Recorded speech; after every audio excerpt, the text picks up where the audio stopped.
Hello, എല്ലാവരും ഭക്ഷണം കഴിച്ചോ? മഴയൊക്കെ ആയിട്ട് നല്ല ചൂട് ചൂട് ചോറ് ഉച്ചയ്ക്ക് കഴിക്കാൻ നല്ല രസമല്ലേ? ഇപ്പം 3 നേരം നമുക്ക് കഴിക്കാൻ ഇങ്ങനെ നല്ല ഫ്രഷ് ആയിട്ടുള്ള ഭക്ഷണം കിട്ടുന്നുണ്ടെങ്കിൽ നിങ്ങളാണ് ഏറ്റവും ലക്കിയസ്റ്റ് ആയിട്ടുള്ള ആൾക്കാർ കേട്ടോ.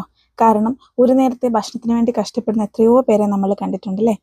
ഞാൻ ഈയിടെ കുറച്ച് വീഡിയോ കണ്ടു, അതിൻ്റെ ഒരു ബാക്ക്ഗ്രൗണ്ടിൽ പറഞ്ഞതാണ് കേട്ടോ. അപ്പോൾ നമ്മൾ ചോറ് കഴിക്കാൻ പോവാണ്. ചോറിൻ്റെ കൂടെ സാമ്പാറുണ്ട്, മീൻ പൊരിച്ചതുണ്ട്, തിലോപ്പിയാണേ, മീൻ പൊരിച്ചിരുന്നുണ്ട്, പപ്പടമുണ്ട്, അതേപോലെ നമ്മുടെ ഇരുമ്പമ്പുളി അച്ചാറുണ്ട്. അമ്മ നാട്ടിൽ നിന്ന് തന്നു വിട്ടതാണ്. അപ്പോൾ ഇത്രയൊക്കെ പോരെ അടിപൊളിയായിട്ട് ഭക്ഷണം കഴിക്കാനായിട്ട്. നല്ലതായിട്ട് ഭക്ഷണം കഴിച്ച് സമാധാനമായിട്ട് നല്ലത് മാത്രം ചിന്തിച്ച് ജീവിക്കുക, മറ്റുള്ളവരെ ഉപദ്രവിക്കാതിരിക്കുക.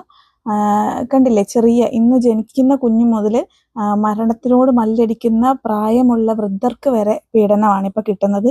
അപ്പോൾ അതിൽ നിന്നൊക്കെ നമ്മൾ രക്ഷപ്പെട്ട് വന്നിട്ടുണ്ടെങ്കിൽ ബാക്കി നമ്മളുടെയും റെസ്പോൺസിബിലിറ്റിയാണ് മറ്റുള്ള ജീവനെയും അങ്ങനെ നന്നായിട്ട് കാണുക എന്നുള്ളത്. അപ്പം ഞങ്ങൾ പോയി ഭക്ഷണം കഴിക്കട്ടെ. ഞങ്ങൾ എപ്പോഴും 3 നേരം ഭക്ഷണം കഴിക്കുമ്പോഴും ഒരുമിച്ചിരുന്ന് എല്ലാവരും കൂടിയാണ് കഴിക്കുക.